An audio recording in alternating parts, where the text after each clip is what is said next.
Con una economía global insuficiente, la tecnología haciendo de las suyas, los políticos no digamos, la cobarde invasión a Ucrania, las intenciones chinas en Taiwán, el ataque terrorista a Israel y la que se armó en Medio Oriente, y ni hablemos de las deudas públicas de los países o de los quebrantos en la academia, para conversar sobre el complejo, volátil y hasta explosivo tablero geopolítico que vive el mundo y las consecuencias que puede tener el hecho de que a alguien se le pase la mano, que ya es mucho decir, tengo el gusto de presentarles a Manuel Llamas, licenciado en Ciencias Políticas, máster de Periodismo de El Mundo. También tiene un máster de Economía de la Escuela Austriaca por la Universidad Rey Juan Carlos, es analista del Instituto Juan de Mariana y de Libre Mercado. Fue redactor en Expansión, fue jefe de gabinete y viceconsejero de la Comunidad de Madrid. Ha estado ocupado el señor Manuel Llamas. Manuel, bienvenido a Razón de Estado. Un auténtico placer. ¿Por qué las sociedades occidentales estamos perdiendo, y mira esto, las normas, las formas, las habilidades políticas y sociales para filtrar y rechazar a los políticos y figuras públicas que tienen comportamientos tóxicos, extremistas y hasta claramente ilegales? Bueno, pues yo creo que es una muestra, es un reflejo del deterioro, del declive que viven muchos países de Occidente, que se han apartado de las ideas de la libertad, que es lo que logró que Occidente se convirtiera en una zona de gran riqueza, de gran prosperidad y de gran bienestar. Y son muchos los políticos, los partidos políticos que se han desviado de esas ideas, de las ideas de la libertad, de las ideas de la propiedad privada, del capitalismo, y han abrazado de forma más o menos intensa las ideas del socialismo. Se está viendo en algunos países, ¿no? Y eso, bueno, pues es un problema porque al final acaba teniendo resultados. Claro. Es un problema grave. Grave a medio y largo plazo. Ese ambiente que acabas de describir, ¿en qué tipo de sociedades está creciendo y madurando la gente joven, las nuevas generaciones, con estas instituciones débiles y contaminadas de incompetencia o corrupción, cuando no de las dos? ¿Qué futuro presenta este escenario que estamos describiendo? Pues es un futuro preocupante desde todos los puntos de vista. En Estados Unidos estamos viendo cómo, por ejemplo, la izquierda es la que gobierna realmente las universidades norteamericanas, todo el pensamiento progre, todo el pensamiento woke, que ha inundado las universidades norteamericanas y que se ha exportado a gran parte de Occidente, también a Hispanoamérica y desde luego a Europa. Por lo tanto, las consecuencias de que se mantenga ese tipo de pensamiento van a ser muy graves a nivel económico, a nivel social y a nivel político. Sí. Al ver el comportamiento de políticos y gente con poder, cabe preguntar, ¿estamos cayendo en sociedades sin normas ni reglas en las que todo se vale? Hasta cierto punto sí, lo estamos viendo en muchos casos de corrupción donde la gente, donde la población, los votantes no acaban castigando las actitudes inmorales o corruptas o directamente ilegales de sus gobernantes.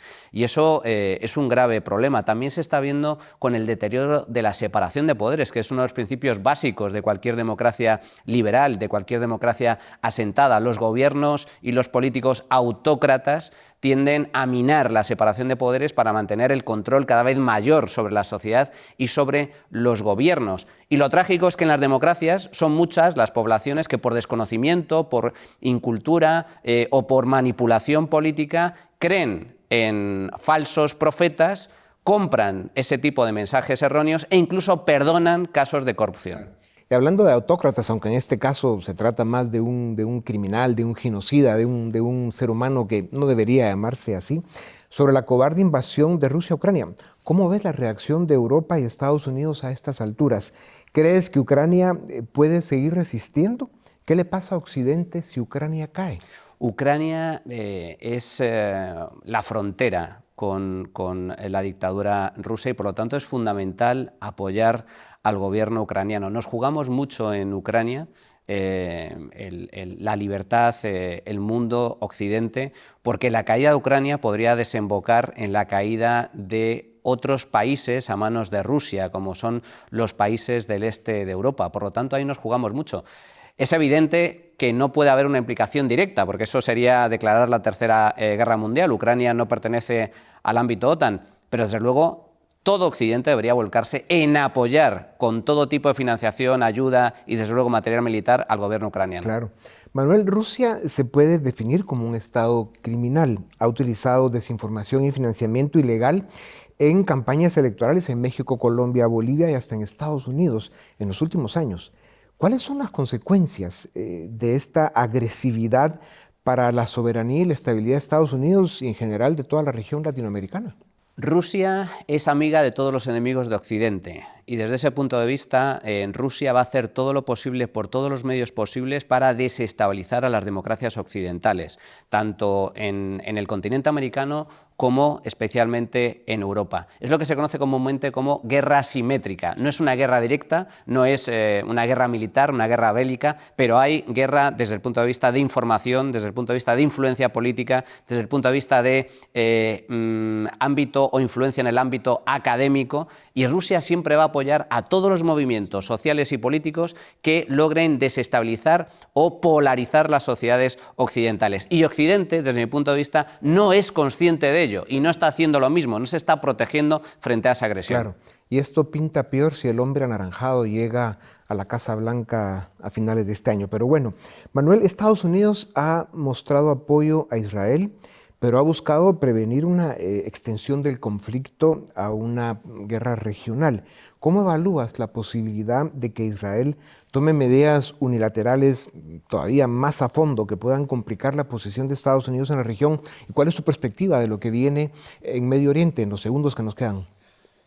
La guerra de Israel contra el terrorismo islamista de Gaza es la guerra en defensa de la libertad y en defensa de los valores de Occidente. Por lo tanto, es fundamental también apoyar, desde mi punto de vista, a Israel en esta guerra contra el terrorismo. Yo creo que la única solución posible es que Israel logre controlar la franja de Gaza. Ya está en ello, lo va a conseguir sin ningún género de dudas, y no se puede criticar o atacar a Israel por intentar defender su mera supervivencia. Hay que tener en cuenta que lo que pretende el terrorismo islamista no es una solución pacífica mediante la construcción de dos estados, un estado palestino y un estado israelí, que convivan pacíficamente. El objetivo del terrorismo islamista es borrar a Israel del mapa, directamente exterminar a todos los judíos que viven en la región. Y atacar a Occidente desde ahí. Y atacar a Occidente desde ahí. Precisamente por eso el islamismo comparte el mismo objetivo que la extrema izquierda, que el comunismo, que es el odio a Occidente y el odio hacia el capitalismo. El enemigo de Israel es enemigo de Occidente. Sí.